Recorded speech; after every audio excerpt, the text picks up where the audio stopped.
Well, that was a brutal loss. To me, it had a lot of flavors of when I was in Ann Arbor for that game. The first road game. This is the second road game for the Trojans in the Big Ten season opener. It wasn't the opener, but last year it was that opener in Michigan. This one was really a kick in the teeth.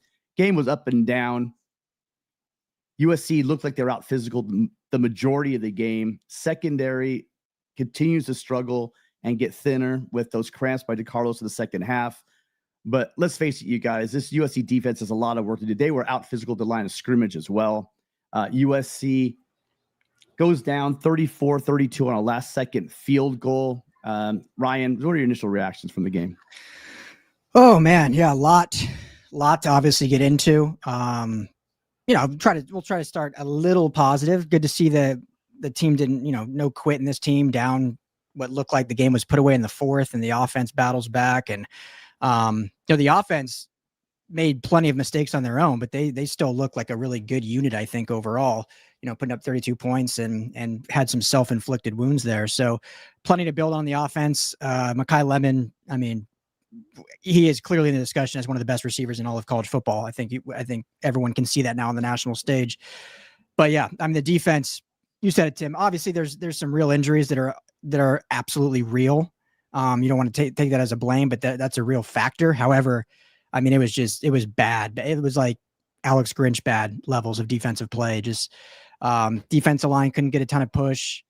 Running lanes were wide open. And then obviously the secondary was just anything they give. I mean, once Kamari Ramsey was out, you just saw them going in the slot all day, and that's what they did. So it was, rough day from the defense overall. And then, it's a team sport. So as a whole team. Yeah, they did show some resiliency. I mean, that's one thing. That's one positive lean in that I could have on this one.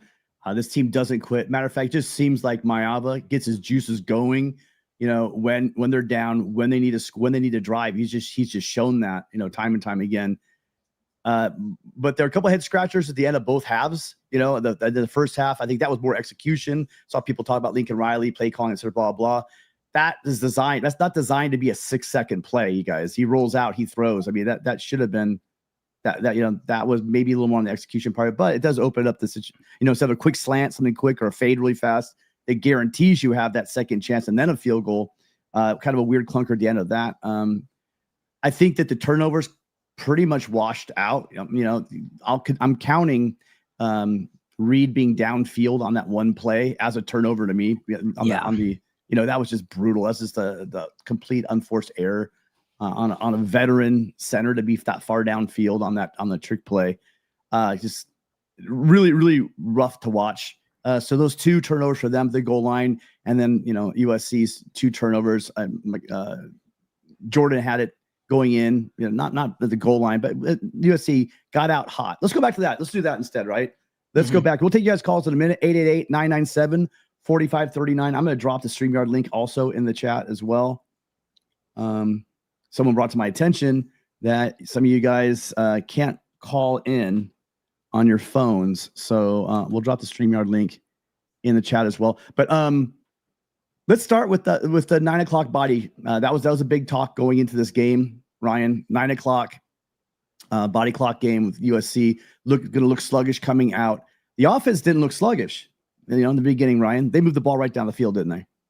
Yeah, I mean, I saw a lot of chatter on Twitter, people saying that. I personally didn't think they looked asleep. The offense came out firing. They're moving the football. You get a fumble. The defense didn't look good all day. So no one can say they looked asleep in the beginning. They looked the same the entire game pretty much. Yeah. So I don't think it had anything to do with the 9 a.m. start. The defense just, did not play very well. So, but the offense came out firing and honest, you can never project ahead, but without a fumble, I think they go down and score a touchdown there and jump out to a 7-0 lead instead of, giving Illinois the ball where they go take the lead. So in my opinion, Tim, I don't think the 9 o'clock really had any real conjecture on it. Do you? Well, I will say the defensive line now is this just as the offensive lines that we'll be facing become more talented? Because folks, we haven't played Notre Dame, we haven't played Michigan, we haven't played Oregon yet. So the way that the defense was being pushed off the ball was insane. They lost the line of scrimmage from the word go. I just felt like I was looking at a couple of times on those run plays. the back wasn't getting touched till sometimes it was like 4 or 5 yards down. I was seeing interior linemen 3-4 yards off the ball. I mean, that was just brutal to watch. But no, the time difference, it didn't seem, because the offense was moving really well. Jaden had that one series where he seemed like he was just off a little bit. Then he drops that third down pass over the middle, deep down over the middle. Jaden didn't have his A game throughout this game, but I think he played well. Overall, no, I think that blaming the body clock thing, I think that's just a miss. Yeah, it's just an excuse. I don't think there was, I don't even think there was any signs of that really being a factor. Like, we'll get into it obviously, but seeing how this game was going defensively, and we'll go back and watch it and watch some tape and try to see if there's any all 22 we can really see, but it just didn't seem like Lynn made that many adjustments on defense. Obviously some personnel changes. We saw freshman D Riddick come in, play some slot. Thought he played pretty well for his first ever collegiate snaps as a true freshman, really, in that situation. So yeah, a couple other personnel changes, but to me, it's like your secondary is giving it up anyway. Let's just stack the box a little bit, and try to at least not let them bleed us like that. Cause I mean, they didn't, other than that screen pass, they didn't give up the big play. It was just bleeding 8, 9, 12, 7, just all down the field all day long. So why not stack the box and try to just stop that bleeding? And if they beat you over the top, so be it. And I mean, looking at the actual rushing yards, I thought, that Fagan had more yards than he did, but it just seemed like both teams late in the game actually had success running the ball even more. Just the teams look a bit gassed. Third down in the secondary has also just become an issue again. Beatty seemed like whenever they needed a big play, that their receiver Beatty was open down the field. Everyone, by the way, had trouble, whether it was Williams or Conley. It just seemed like USC is still continuing to have trouble covering men downfield. The pass rush really was almost non-existent, Ryan. Yeah. No, I mean, what did Indiana have last week? 7 sacks? And USC had one, that nice cornerback blitz from DeCarlos Nicholson where blew up Altmaier. I mean, credit Altmaier for hanging on to the football, but other than that, I mean, there was zero pressure.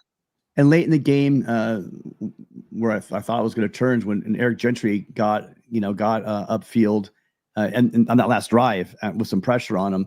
I thought that was great. It stopped him. I think Stevens made a great play in the backfield for a tackle for loss. But then it just kind of went down from there. I think the defensive line was getting thrown off the ball, but they're also staying. It seemed like they were just not. It wasn't sound up front at all. It seemed like we couldn't. Early in the game, we couldn't contain the outside, and then later in the game, it just seemed like they were able to gash us right up the middle. Yeah, exactly. I mean, it just. Yeah. Let me ask you this, Tim. Because obviously fans are going to talk about this. What do you think of the end of game touchdown with 2 minutes left? Obviously the thought was, hey, just you're in the red zone, try to bleed it down, score. Obviously that's a perfect scenario.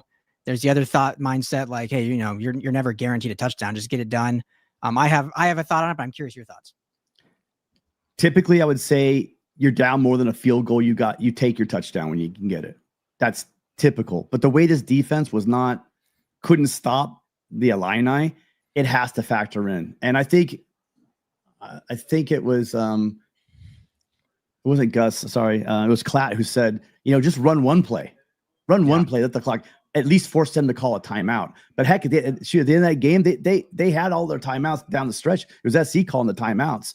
So I mean, that didn't really come down to a clock issue, just the way they were able to gash. I want to hear your thoughts on that pass interference on that final drive as well. I mean, it looked pretty. DJ Harvey looked pretty clean on that play, and they flagged for pass interference. Again, I'm not going to sit here and rehash penalties, but they just got to play cleaner. We said it. I mean, I said it on the call-in show. USC is going to have to, on the road, you have to take care of the ball. So no turnovers. First drive, you take the ball down the field. You fumble going in plus territory. Then their first drive, all the penalties, just the stupid penalties that USC continues to pick up at inopportune times. I think they cleaned that up a little bit. I don't think we saw one hands to the face, which was, I'm sure, a sigh of relief for all of the SC fans. So that's been cleaned up. But it just looks like the secondary is holding on for dear life a lot, and that's going to lead to some crazy penalties, except for the one Jean-Marie Reed getting downfield a little bit on that brutal play. I think overall there weren't many bonehead plays, penalties in that game. Yeah. I mean, going back to the 2-minute, revisionist history, obviously you want to take more time off the clock. I think what's hard for us, not just doing this show, but as fans too, is we don't know the play call. Like, it was an RPO was the play call, right? Like, now Lincoln Riley could have just not even given the option, said, hey, it's a running play. But I think he was doing the RPO as like, hey, unless you see a great look, like, hand the ball off to Wayman and let him run in. But, he obviously might have decided to keep it and you get the touchdown right away. So I don't love it, obviously, because you want to take more time off. But again, unless you use 3 plays to take the entire 2 minutes and still get your touchdown and use the entire clock, like, I think Illinois was going to drive down the field anyway. That's how bad the defense was, unfortunately, is you could have left 45 seconds on the clock and they probably still would have moved the ball down and got it. Revisionist history. As far as the PI, I didn't like that call. I honestly thought the refs were much better this game overall. I thought they played called a pretty clean game. I think they kind of stayed out of it for the most part. Not really any game-changing calls. So I thought overall was good. I thought if they called anything on Harvey, it would have been defensive holding, a 5-yard penalty instead of the 15-yard PI. He was kind of grabbing the shoulder pad. But to me, it was a pretty clean tic-tac play. That how do you call that with the situation they're in? But overall, I thought it was a clean game. So this was much more on USC losing it and not the refs jobbing them by any means. Yeah, I haven't really rewatched it yet. I was a bit distracted here with stuff going on around the house. Saturday morning, I'm not home very often on Saturdays. I'm usually at game stuff. So I want to go back and rewatch the line play. I was trying to watch the line play. I think they're, it's the Big Ten, so there's holding. I wonder how much that hurts USC's pass rush. I know this is a veteran offensive line for the Illini. I know they got healthy on the back end as well. But it just seemed like, man, we could not generate any pass rush, and to go from the level of pass rushing we saw earlier in the season to that was pretty crazy. Well, listen, the calls are stacking up right now. Get them in. Want to jump on? Okay, so yeah, let's do that. So you guys, let's take the first call. Okay, hi caller. What's your name? Where are you calling from? Hey, Tim, this is Russ from San Diego. Russ, how you doing? Good to hear from you again.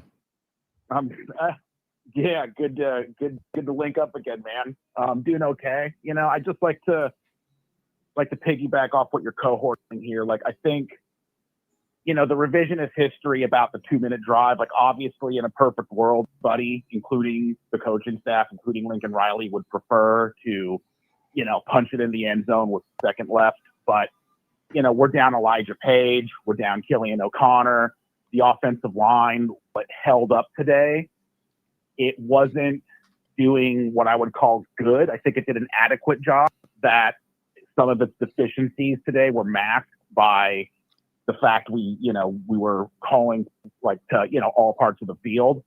And, I get the decision to just score. Like, there were times where we were handing the ball off and getting stuff at the line of scrimmage. It happened today way more than it happened, any other time during this season. So, obviously the secondary is a secondary, and you can make the case that, well, obviously we saw what happened. We couldn't get one defensive stop. I understand that, what they were thinking is take the points if we can get them, because we could have handed the ball off and there was a 40%, 50% chance it would have been a loss of 3. And then you're at 2nd and 13. And, it's just different. You got to score a touchdown as opposed to kicking a field goal. So, Yep. That's sort of my thoughts on that. What do you guys think? So I saw in the chat here, someone said that there were no adjustments made. There were adjustments made. I can guarantee you that, right? So there's a coach of, they weren't effective. I guess the best way to say it. I do think that you're seeing. It's pretty arrogant for us to say that we're not going to struggle having our left tackle and then losing Killian in that game. I thought it was an astute point that I brought up as well earlier. I can't remember who it was. It was probably Klatt, talking about the difference when you had Killian O'Connor at center coming in as opposed to Reed. The fact that oh no, you know what? Sorry, it was on the radio copy. I think it was Arbogast. talking about how the ball was just, not coming out right. It just seemed like it's like the snaps were high at the end of the first half on that one play we talked about, where it was kind of weird. It took all that time off the clock on that rollout. And then there were a couple other ones on the interception. The throw was high. And then the snap was high. You guys, not only, so they brought the point that it disrupts the timing, but also takes Jaden's eyes off of the field. When he's got to go up for the ball, he's not looking, he can't keep an eye on that linebacker who dropped into coverage for that interception. So at the end of the day, though, Russ, to your point, it's crazy that USC was still in this game, and by the way, someone was saying we could easily lost by 17, Ryan and Russ. Mm-hmm. Same thing can be said about USC. Again, we could have easily been up by 17. The fumble on the first drive. The ball up. Yeah. Exactly. that stupid penalty that wiped off 7 points. And then they shot themselves. So I mean, on both sides, you can play that game both sides. Basically, what it came down to is I think both teams played sloppy. I think both teams had opportunities to pull away in this game, but USC, you're not going to pull away in games, Ryan, if you can't get your defense sorted out. Yeah, and to Russ's point, it's on that drive. Oh, go ahead, Russ. Yeah, and I mean, just sticking on the injuries. I know whenever everyone says injuries are no excuse, like I actually think they're kind of the best excuse. Like I think you could argue they're like one of the only actual excuses. And the secondary unit was, it was the weak point of the defense coming into the year. And, we're down Prophet Brown, so he can't play at nickel. So Kamari's playing at nickel, and then Kamari gets hurt. So, I mean, if everyone wanted to know why Kamari was playing at nickel for the first 4 games, they got a nice lesson of why that was happening today. Mm-hmm. Yeah. So, and then we're down Kamari, and we're down Chase and Johnson. So, I mean, it's like we're Alex Graham bodies in the secondary. And it's like, look, I mean, everyone wants to throw Lynn under the bus, and it's just like, look, I mean, if you don't have the horses, it just isn't in the cards sometimes. And I know everyone expected our pass rush to be better, but like, how many times did they really drop? I mean, their quarterback didn't drop back and spend more than like 3 or 4 steps, a real 5-step drop and let a play develop. Like, I don't think he did that till like the 3rd quarter. Like we were kept so off balance because they were able to hit the short stuff and get these 5-yard runs that, our defensive line, which is by far the strength of this defense, never really had an opportunity to like put its ears back and start getting after him. So no, great, all great points. I couldn't come at a better time. All great points, Russ. Hey, Russ, we got to move on because we got a bunch of people stacking up. But thanks, brother. Yeah, for sure, man. Just a great call all the way around. I mean, look. I think Russ said it right. Thank you, Russ. Great call. I think Russ is right. I mean, you can't blame. There were other things besides injuries, but if I told you guys in the preseason that you were going to play without Kamari Ramsey, Chasen Johnson was not going to be, playing the game. Brown's not going to be in the game. We lose Alex Graham, and then also you have what was it? Nicholson out with cramping. I mean, that's like, that's pretty much your starting lineup, that you're looking there. Because we all thought it was going to be, DeCarlos Nicholson, right, with Chasen Johnson. Eventually, he got right. We thought that Alex Graham was going to be our nickel, and we thought that Kamari Ramsey was going to be your safety. And all those guys were not, in this game. So I mean, Nicholson was in the first half, but he was cramping the entire second half. So I don't know. Hey, caller, thank you for calling. What's your name? Where are you calling from? Andrew from Maryland. Andrew, thanks for calling. First time call, huh? Appreciate you calling in. Yeah, I'm a first time caller. I'm a diehard USC fan. I never really called in, but I'm just disappointed. I'm just very disappointed with the defense, man.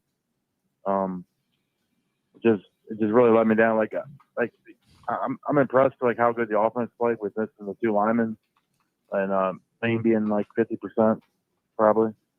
I'm just surprised the pass rush wasn't there. I thought that was our strong point. Yeah, they're having a hard time, and not just the linemen inside. I'd like to hear both of you guys' thoughts on this and the chat, you guys. It just didn't seem like that this defense can shed blocks. It just seemed like they were getting locked up in the line of scrimmage. It seemed like they're definitely that our corners and our guys outside just could not get off of blocks. And if you can't, that's where you see those explosive plays. especially once it gets bounced to the second level, and these guys just can't get off their blocks. It just became pretty brutal. Ryan, what do you think? So what do you think? What do you think about the when they scored at the end? Do you think they should have kind of like tried to use more of the clock? I say yes because of the way our defense. I mean, this wasn't, someone calls an Alex Grinch looking like defense, and guys, it wasn't that bad. But I had that same feeling like everybody, like everybody had against that one Utah game where SC scored too quick. You just knew they were to go down the field in the Coliseum and kick the field goal. You just knew it was going to happen. Yeah. I didn't know for a fact. I kept hoping. You know what I was hoping for?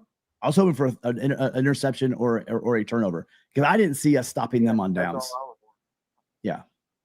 Yeah, I mean, we actually kind of called 2 breaks, man, then fumbled the ball. So I mean, again, I said earlier, I think those washed out. I think SC again on the long throw, that one washes out. That was a touchdown. SC took off the table. They fumbled going in. Complain about the refs like everybody else. What's that? The refs. I'm not one who complains about the refs. We didn't play good on defense. You know what I mean? Yeah. No. If you can't get the other team off the field, if you can't get the other team off the field, right, Andrew, you're not going to win ball games. Not in the Big Ten. But it was crazy how they were doing it. How they were doing it. It just. And remember though, I told people this in the offseason, and I even told people last week this. Altmaier is a really good quarterback. I think people watched that game against Indiana and said, "Oh well, maybe Indiana, maybe Illinois is just a paper tiger." This team got healthy in the secondary. I mean, the only guy they were missing. They showed that graphic on the. I couldn't hear what they said, but they showed the graphic to where their stud nickelback that didn't come back. He's out for the season, but everybody else pretty much came back for this game. So I don't know how healthy they were. I mean, we saw Jacoby Lane in the game. What percentage was he at? Yeah. But Ryan, your thoughts again. I don't. Do you even know what his injury is? No, they have not. I don't think Ryan. Have they brought that up at all? I don't believe it's probably Jacoby. Yeah. I heard something about shoulder, but I don't know for sure. Yeah, Riley hasn't said anything about it though. Yeah. Do you think it's more like the coaching or the players or the defense? Ryan. I think it's a little of both for sure. I'd like somebody to explain that to me because I mean you guys probably know more than I do. You probably look at the game more. Yeah, I think part of it is, and it sounds like an excuse, but part of it is the injuries. You're trotting out what they have 3 freshmen playing in the back end now today. One of them, I know fans are hating on him because he hasn't played well, but Kevin Longstreet transferred here basically as just to come play with his brother because his brother Husan committed here, and so Kevin Longstreet transferred from Texas A&M, and he's been playing and started today because of Ramsey. So that's a guy you're not expecting to all of a sudden be your starting slot corner that's kind of thrown into action because of injuries when you're down essentially 3 nickel corners with Kamari Ramsey being the 3rd. But no, I think like I said earlier, maybe you weren't listening, but I think because the pass rush wasn't getting home, like I would have liked to see the defensive coaching schematically throw more of the kitchen sink at it instead of just, keeping a light box and letting them pick it apart. Because the secondary wasn't stopping anyone anyway. Like at least try to get after it. So I want to look more into it, but I think it's a combination of execution, but certainly some coaching errors there for sure. Hey Andrew, great call. Listen, appreciate it. But we got people stacking up again on the calls. You got one last quick question or comment? One more thing I was going to say. Do you think they still have a shot at the playoff? I mean, do they have a shot? Of course they do. But this was a game I think. We got you. We got you. This probably obviously is going to be a big hit because there are tougher games. But we don't know. Let's see how Illinois does. I think everyone's hanging everything on that Indiana game. I mean, sometimes you run into a buzzsaw and they had their entire secondary down. And so that showed up in that game. We'll see how good this Illinois team is going forward. But, USC can get back on track. They got to get healthy. They've got to get some of these guys back because if we roll the defense out that we put out there today, I don't see us having a lot of luck. If you watch what Notre Dame did, I was just doing some quick glances to Arkansas. But if we think that we got out physical, Ryan, by that Illinois squad, I mean, we're looking at playing Notre Dame and Michigan and Oregon. They run the ball. All three of those teams are physical teams as well. So, but Andrew, thank you. Appreciate you calling. I'll be calling again. All right. Thank you very much. Thanks, brother. Thank you. Great call. Yep. All right. We got another call right now. Actually, we got two lined up here. Guys, phone number 888-997-4539 is the number. I dropped the StreamYard link in there as well if you want. I know some of you guys can't call in while you're watching the show on your phone. So there's that. There you go. Love it. Okay. For some reason, though, the call's locked up. So there are a couple of good points that were brought up. And we keep going back to the injury situation. And you brought up Kevin Longstreet.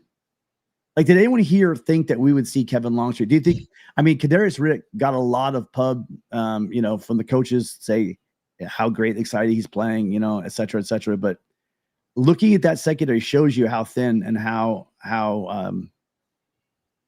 just undermanned it seemed like USC was in the secondary. Kind of a reflection of what Illinois did against Indiana. Yeah, exactly. And going into this, and we saw. I don't think I was actually on with you this week, Tim, but I had said throughout the week that throw that game last week out. Like, Illinois, I think, was overranked when they were 9th. But I think that lost Indiana, then everyone just like underranked them and undervalued them. Like, they're still a pretty good football team. And so remember, ahead of the season, like, really the 3 games everyone kind of circled were Illinois, Notre Dame, and Oregon were like the 3 big ones.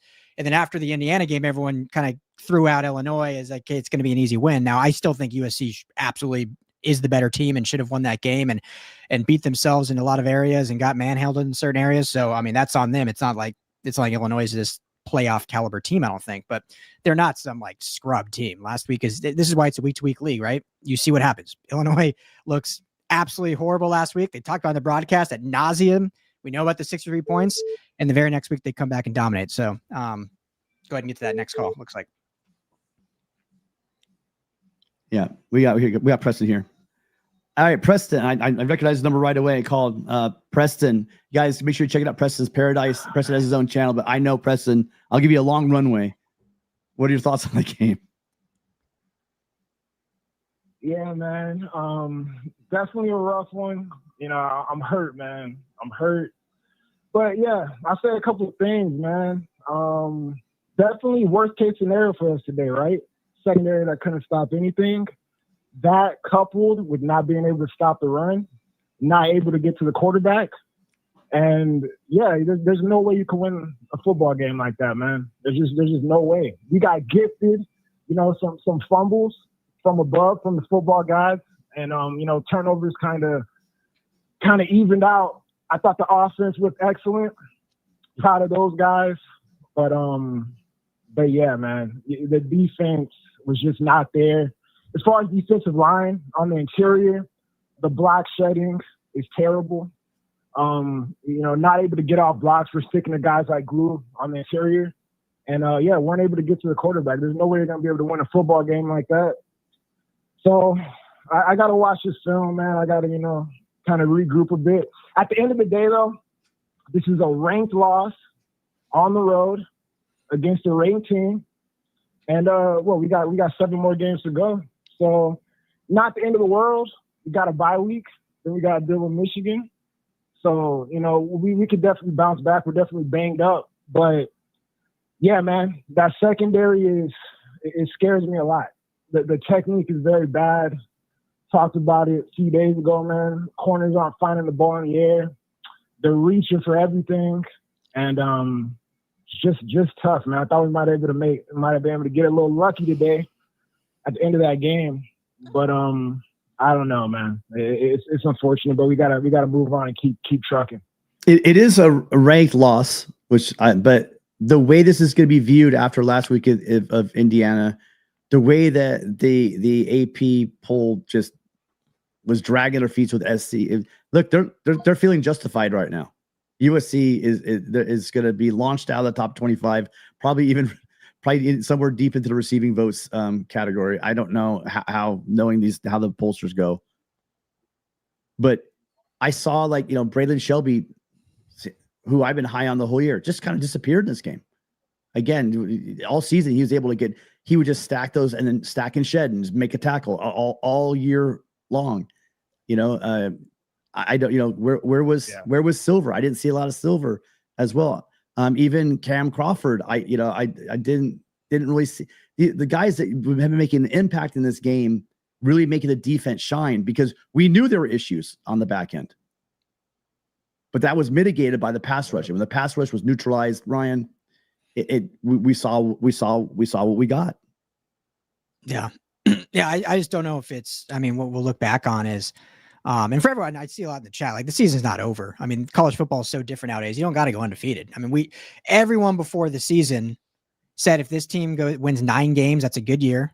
If they go 8-4, that's acceptable. Keep the 26 class intact, keep building.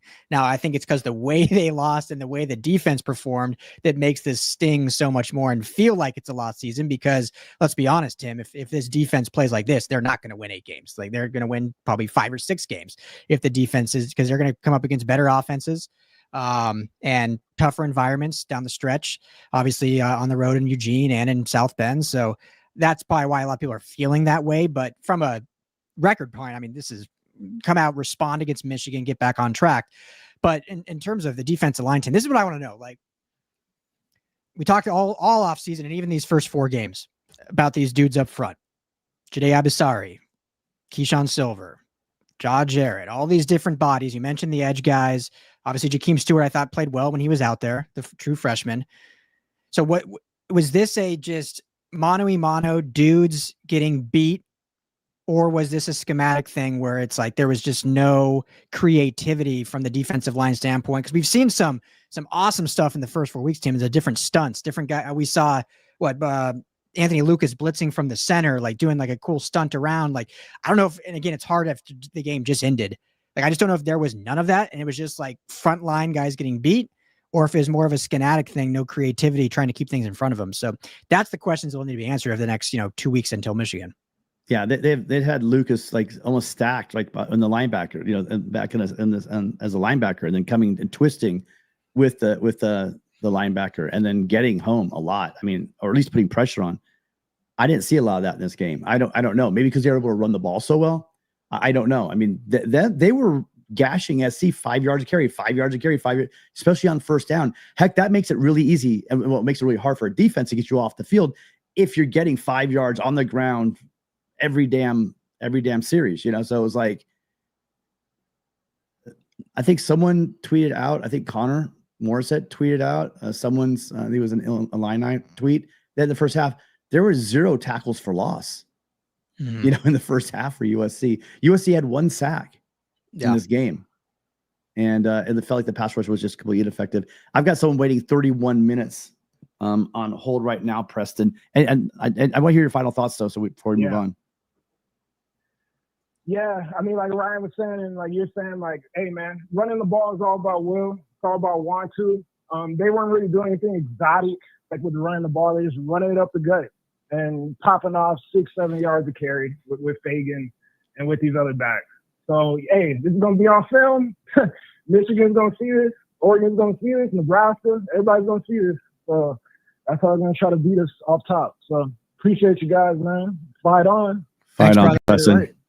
Preston's the best, you guys. Make sure you're checking Preston out in Preston's Paradise, because if you're not, he's putting out videos all the time. He's great. I'm sure he's have one hell of a rant coming up. So make sure you check out his stuff.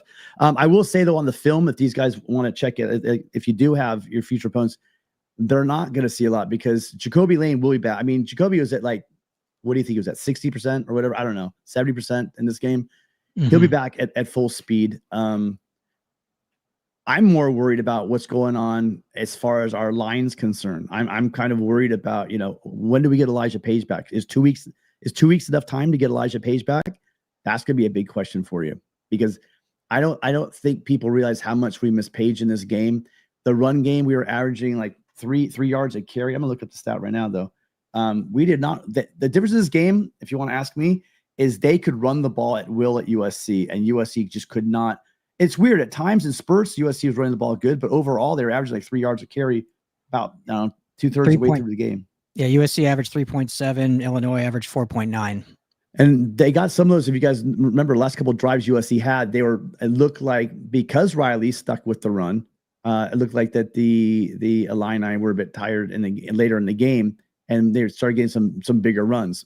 But earlier it was like 3.1, 3.2, Ryan, and it was just 3 yards in a cloud of dust, which isn't bad, but I mean, I want to get to this call because I know he's been waiting, but just I really don't, and I don't have a problem with the offense today. Like, it's never gonna.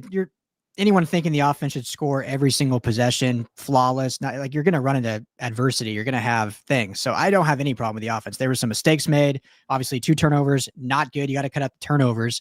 But the play calling was fine.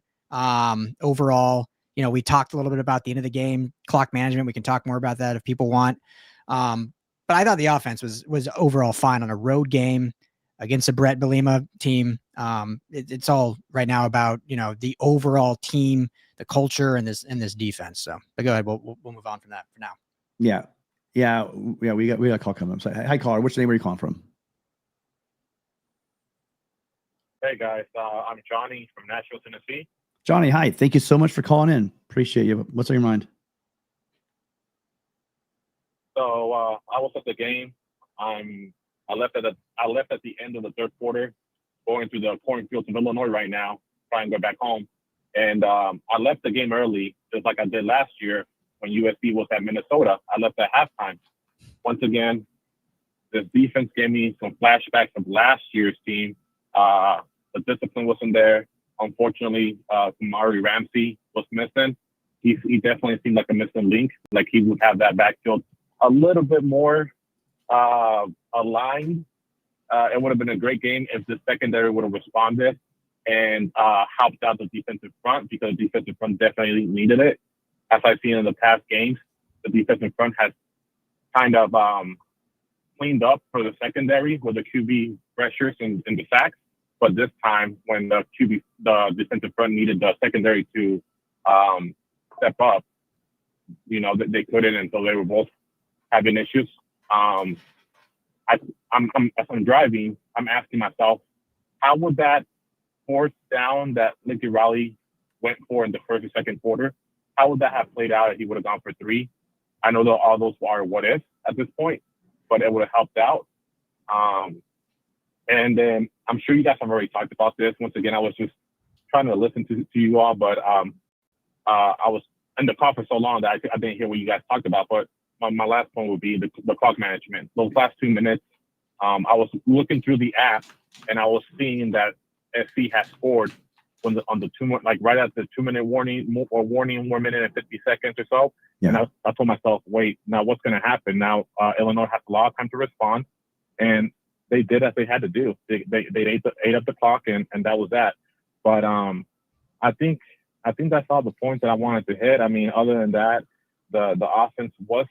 I feel like they were probably a notch down. Oh, I want to give credit. I want to give credit to the tight end, to Lake McCree and Walker Lyons. They took some big hits. They were catching a lot of those balls mid-air, and they were holding on to those balls when they're coming down. So that's it, guys. Appreciate it. That's a great call. Thanks, bro. Thanks for the call. Yeah, from the car. Yeah, good point on the tight ends. I think we've been harping a lot, but Ryan, we do have to top of the tight ends. McCree and Lyons, they were earning their catches. They, it seemed like Jaden was kind of sailing some balls today a little bit. He wasn't as laser sharp. I mean, on that back shoulder winning, go ahead touchdown. Correct myself. You don't get a better throw than that. It actually was spot on, but he did put the guys in a position to make catches. But the tight ends, as you brought up, were just nails in this game. I mean, I've seen my first memory of Lake McCree is going over the middle and just getting completely clocked, coming down, almost knocked out, but he held on to the damn ball. So, I mean, that's nothing. What this game kind of felt like, Tim? Wow. This game felt real reminiscent of the 2022 first matchup against Utah in Salt Lake City, where it was just felt like whoever had the ball last was going to win. USC member scores, leaves a little bit of time on the clock. Utah goes down, scores, get the 2-point conversion to win the game. It felt kind of like that a little bit. Yeah. Well, or Utah. I brought up the example of when they scored too early in the Utah game at the Coliseum with the pig farmer. The pig farmer took him down the field, and again, everybody in the Coliseum knew that they were going to do a walk-off field goal for the win on that one. So you look up at the clock, you go, oh no. So I mean, yes, the offense. I think if you're on the road in the Big Ten against a ranked team and you put up, 32 points, that should be enough to win. Yeah, that absolutely should be enough to win. Not to cut you off, and I don't want to call people out, but I'm sorry, but Eli Sanders was given the ball too many times. It's clearly obvious Wayman Jordan was superior running back every time he got the ball. He was gaining yards. Eli had 8 rushes. Wayman had 20. So I don't think it was like an egregious.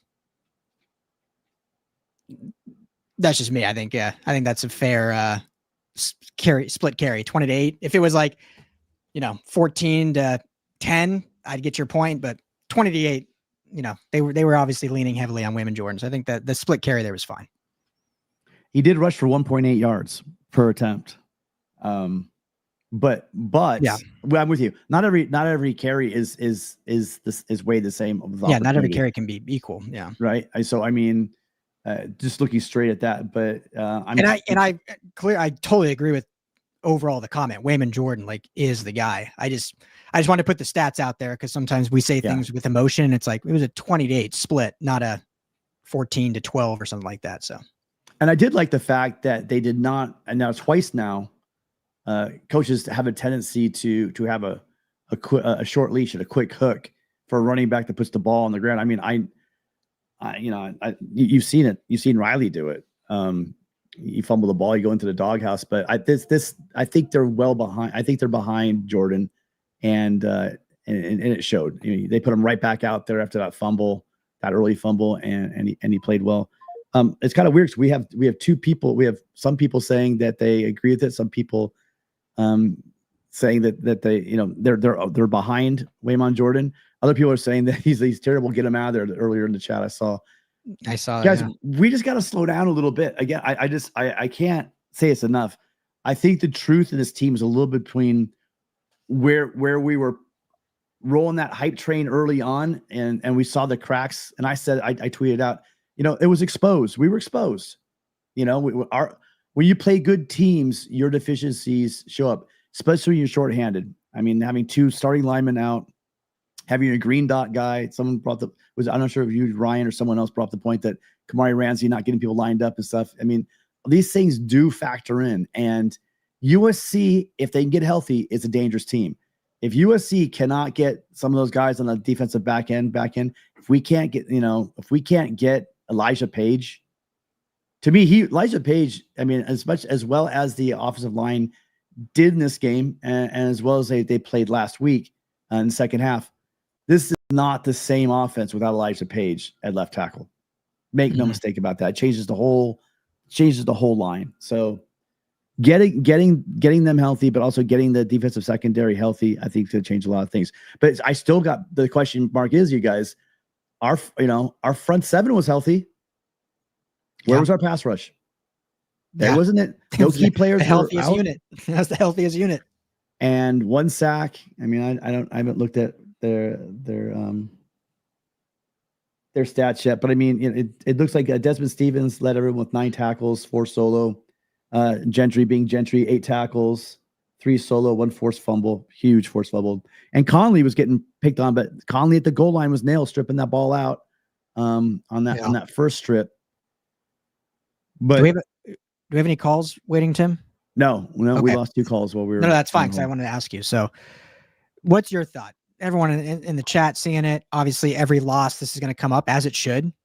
Now, what's your thoughts on Lincoln Riley overall? Let's just be clear. He's not getting fired. Certainly not now. Probably not even unless this season hits the rails. But it's what's your thoughts? And obviously, there's a lot of upset fans, rightfully so. You can money morning quarterback all you want. We talked, taking the points on the road with the field goal. That was questionable. My thoughts overall is this is year 4. Yep. And we do have better. That's a very veteran and well-coached Illini team. But I don't think anyone's going to say they have a more talented. Would you say they're a more talented roster than USC? I just don't think that's going to happen. No. Yep. With the decided talent advantage in earlier games, USC looked really well, but they struggled. The defense struggled even then. I think Gabe was very clear about that. It's kind of question. He's kind of going, kind of shaky when we're giving up this many points to teams that should not be scoring multiple touchdowns on USC. So my overall take is that yes, there's some injury, there's some bad luck, but that happens to all teams. I don't know. I had to see this team fully healthy. This was gonna be the test. The problem where I'm not dodging this question. There were a lot of guys out for this game, and it was the fact that you're running into a pissed off Illini team that really got embarrassed, that was undermanned, and they had injuries in their last game on the road in the Big Ten. I think USC needs to start winning these games, though.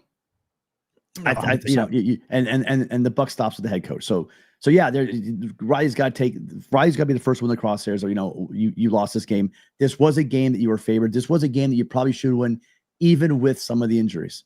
But I'm not going to pretend like the injuries did not affect the outcome of this game. Come on, guys, everyone out there, USC is healthy. Even half those dudes, I think we'll probably see a different game here. What are your thoughts, Ryan? Yeah, it's hard. I mean, it's what this is what I always say. Like, you have to win, right? Everyone brings the money. I don't give 2 Fs about the money. That's the going rate for a college football coach nowadays.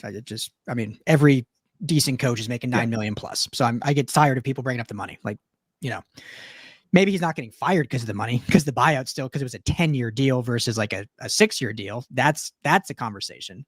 But the 10-year, I could care less about that. The blame falls on him. Like you said, the shoulders are on him as the head coach to get things right. The key for me now is what changes from here on out. Like, if it goes down last year's road, then you have to make a change. If this is your loss and you go and rattle off 3 wins and battle back, then you can see like coaching growth, leadership growth, culture growth. But the fact everyone's upset right now, get it, but everyone throwing out like this is a bad staff, this, that. Like, come on, guys. Like, these guys just didn't forget how to coach. These are some of the best coaches in the game. Now, they had collectively as a unit probably a bad day at the office. I think we can all agree with that. And I know that the word everyone likes to throw around is it's unacceptable. Sure. Yeah, it is. Anytime you lose, it's unacceptable, right? The point of playing these games, especially as a blue blood, is to win every game. So I hear all that. And maybe this is because I come from a different line of thinking and I didn't like grow up as a diehard SC fan during the Pete Carroll era or whatnot. But I just think college football is so different now. Like, really, you look at Lincoln Riley. I think Lincoln Riley is a good coach. Even in his Oklahoma days, they didn't go undefeated.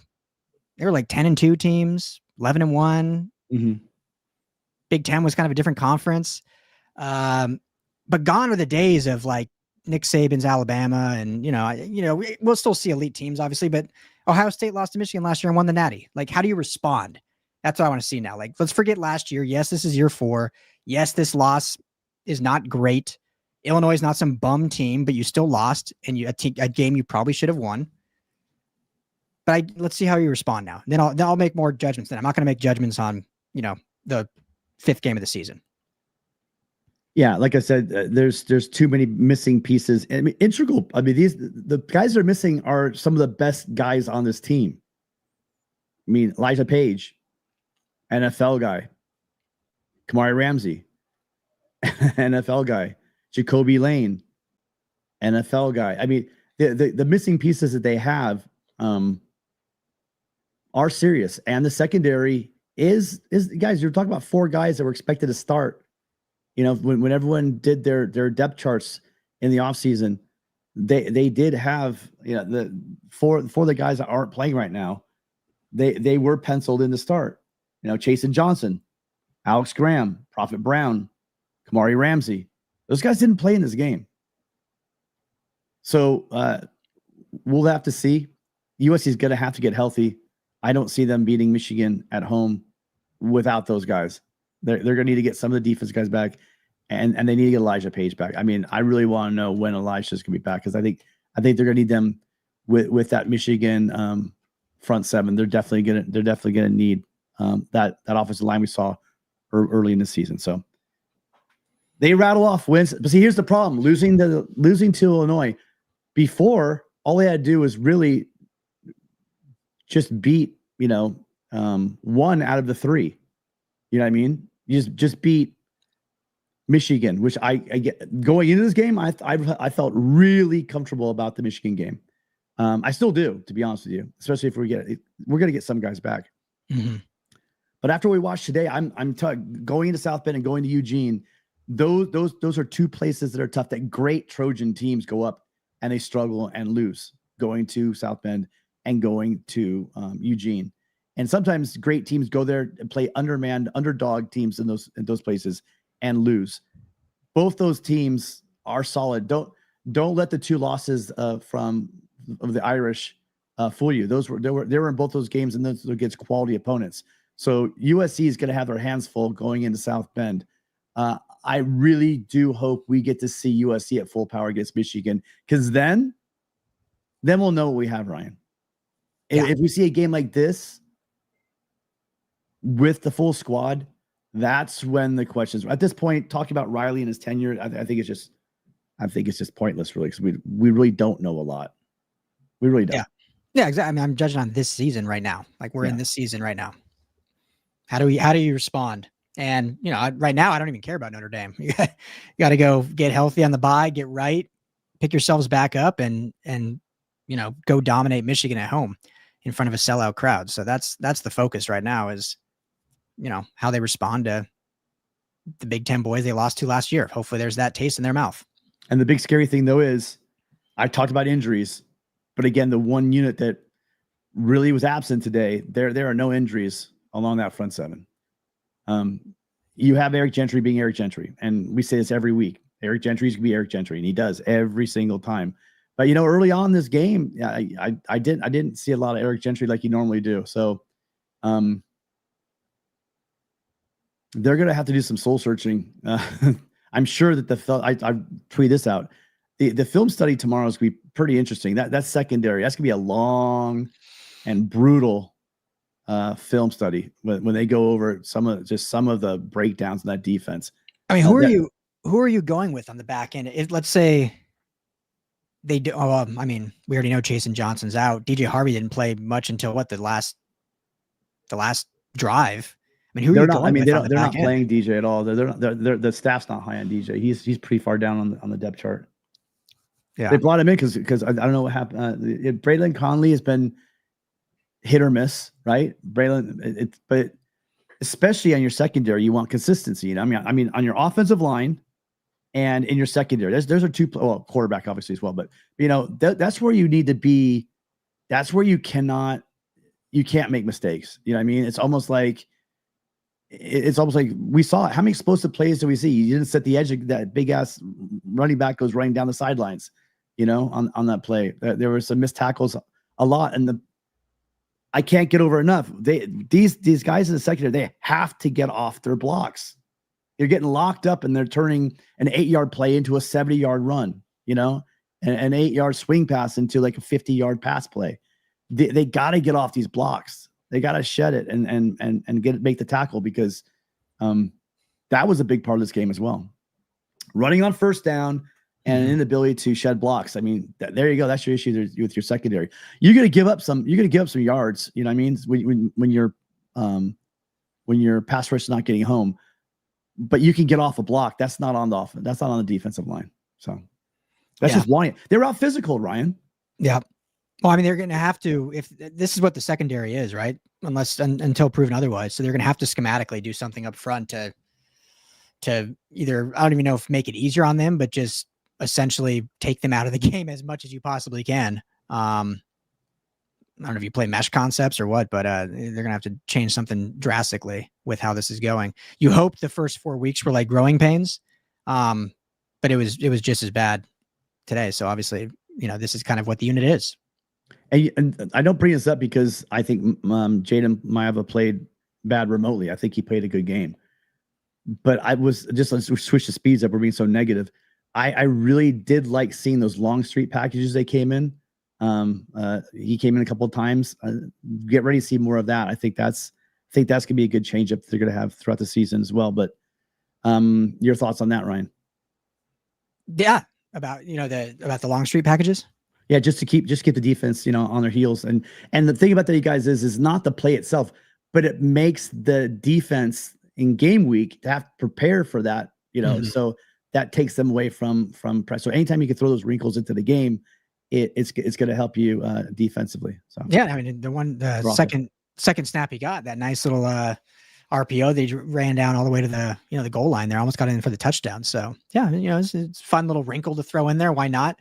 You don't want to have to use it a ton, I think, but every now and then, fun. Like you said, it does make the defense have to kind of prepare a little bit and not know, what's coming. And it's kind of like those plays where you run it 2 or 3 times. So then the defense sees it as that package, as kind of that RPO run. Well, then maybe you can hit like a big pass that's, with Husan Longstreet, but it's a different actual play than what the defense is expected in, week 8 or 9. So, it's kind of setting things up. So it's fun. Yeah. I mean, on this one, giving up 31 to Michigan State. Remember, there was one of those touchdowns was on a short field, but 24 points still, points still taken. On the defense, on the fumble, one of those touchdowns was a short porch. But I get your point. Yeah, we said this. We said that the cracks have been there. And then it just took USC going into a buzzsaw game with a very proud veteran team, well coached on the road, and they exposed this defense. And I don't think that the defensive line was. I mean, we talked about the body clock thing. I don't think the body clock thing. I just don't think that. I think there's a tough. Do you think we have? I'll leave this for everyone. I'm start with you, Ryan. I'd love to hear from a caller on this or someone in the chat. Do we have a tough thing? We've been talking about how tough this team looks, but I think we just kind of got our stuff pushed in here today. I don't know. We got thrown around a lot, and it just, like I said, not shedding blocks, not getting to the quarterback. Do we have a toughness issue? Like maybe we're premature to talk about toughness on this team. Today we did, for sure. I mean, this was an Illinois team that got their teeth kicked in last week and came out and wanted it more. For sure, on the offensive line going against the defense line. I mean, today, I don't think there's any denying it. I think these guys can be tough. We've been at practices where they let us watch, and those are some. I've been at plenty of NFL training camps where they play patty cake at practice, and USC's practice is not like a soft practice that we were able to watch. But in this game today, yeah, they absolutely got outmanned, outmuscled, outwilled, at least in terms of the trenches, not being able to shed blocks and whatnot. So, but can they be tough? Yeah, I think they can be. They weren't today. So we'll see how they bounce back from that. And then this question right here, do you think 10-2 gets you? Absolutely. Because if you're saying that means that you're beating 2 of the 3. You're beating 2 out of 3, Michigan, Michigan, Oregon, and I'm blanking out. Michigan, Oregon, and where am I losing my Notre Dame? Notre Dame. So how do I forget Notre Dame? Yeah. Sorry. There's an issue with our phone line. You guys, whoever was just calling, I don't know. I don't know if you dropped or not, but we're going to be getting out of here pretty quickly. Yeah. So that means you win 2 of those 3 games. And if you win 2 of those 3 games and then take care of the rest, yeah, you're going to be in the playoffs. So I don't know what your thoughts are on that. Right? Yeah. We're not even remotely close to that happening right now. The focus is on Michigan, right? So go win that game, get to 4-1, and then go from there. But yeah, I mean, if you do go 10-2, I think it's no question. You'll be either in the Big Ten title game or I mean, what Ohio State was 10-2 last year and won the whole natty. So the concern is not the loss itself. The concern is the way USC lost. Yeah, exactly. And what they have coming on down the road. It looked pretty. 2 weeks ago, this game was a coin flip. from everyone. Everyone's like, man, that's gonna be a good game in Champaign. Mm-hmm. Illinois' top 10 team. USC was unranked at that time. So they, you figure beat Michigan State, you'll be ranked going into it. And then obviously last week happened. It changed the perception of everyone. So it's not necessarily, as you said, not to cut you off, it's not necessarily that you do lose by 2. It's the fact that the way you lost is very revealing of like how many games do you actually win now based on that style of play. And it just removed the cushion, like we talked about. 9-3, things have to. You need like a 2007 type season, something crazy. You need things to break your way, etc. You need chaos, I think, pretty much if you're going to lose, 3 games, especially if you lose 2 of the games that tougher games on your schedule in order to get in. That just leaves almost no room for error now. Yeah, Enrico. I mean, the Big Ten and SEC, it's just or ACC, excuse me. It's just different what teams end up getting in and what not. So there's not a qualifier. Obviously, I know the Big Ten's fighting for 4-team qualifier. There's not that, but naturally the Big Ten's going to get more teams. There's more teams in the conference. All right. Well, USC goes on the road to Champaign and loses to the Illini in gut-wrenching fashion. Again, I had the same feeling in my stomach that I had in the Michigan game last year. The difference is in the game in Michigan last year, when Jacoby Lane caught that touchdown, and there was 2 minutes left on the clock or whatever it was, and Michigan had no passing game. USC's defense in the second half had bottled them up. They had not gotten a single first down in the second half. When USC scored that winning touchdown, it was like, okay, game over. This is over. This is done. They're not going to move the ball, and they're definitely not going to be able to move the ball down the field in 2 minutes. So that game was like, oh, it's over. When USC scored, the difference in this one is when USC scored that touchdown, there was this relief, and you had in the back of your head, okay, maybe we can get a turnover, because nothing about that second half showed me, because they didn't need a touchdown. That was the big point. There'd be a different story if SC went up 7. Yeah, but only going up 1 point, or 2 points, and knowing the field goal's coming, being up by 1 point. They didn't have to go to length of the field in order to win. And I don't know. Again, I felt like that game in the Coliseum with the pig farmer and almost everybody in the stadium and everyone at home knew that, oh crap, they're going to march down the field and kick a field goal. So any final thoughts, Ryan, before we get out of here?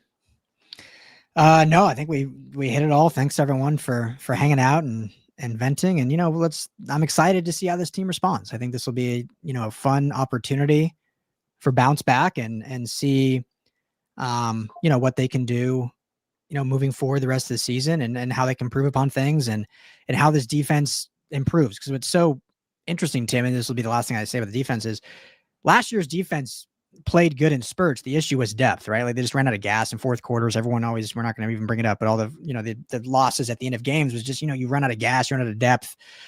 Just didn't have the bodies at the end there, especially on the defensive line. Like even with the injuries, they have that this year. So it's just, it's hard to wrap your head around why the defense has taken a step backwards this year from what it was even last year, with better talent, with, an upgrade, I think, at the linebacker coach, at least with Rob Ryan. So yeah, that's going to be the question for the next 2 weeks of why has the defense regressed and how do you improve it from here on out? Right.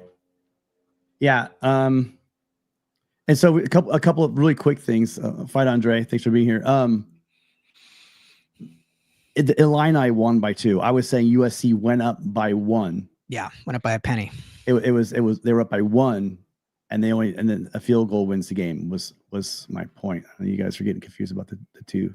And before I get out here, I want to bring something up. We've been really negative.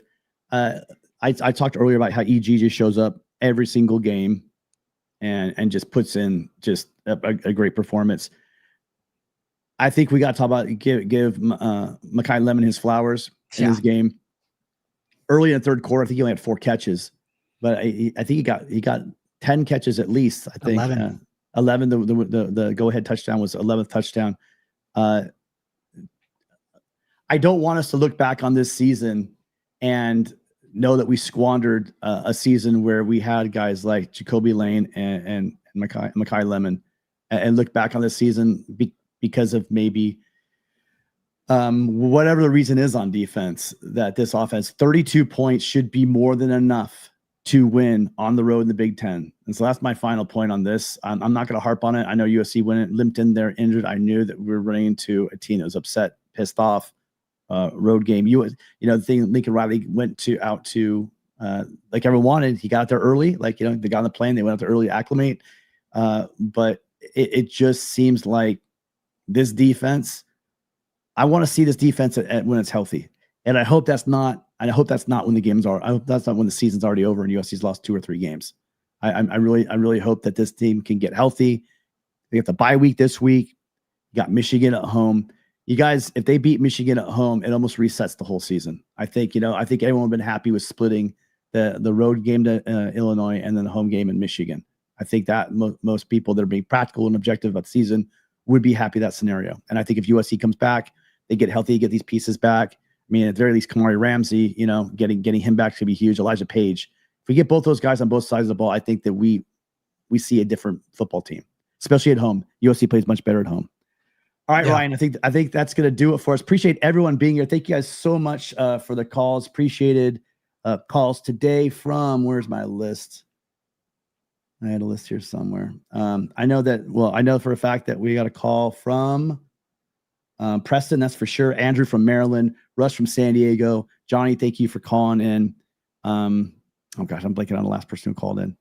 But we had great calls. Appreciate everyone being here. We'll be live on Wednesday, correct, Ryan? Wednesday for the call-in show. I think so. And then someday this week. Yeah, we'll see. And then we'll look for a lot of stuff coming out. Ryan, I'm sure there's gonna be a lot of interesting things to talk about on LAFB Network. Guys, check out our work over there on the website. But I'll let you send us out of here, Ryan.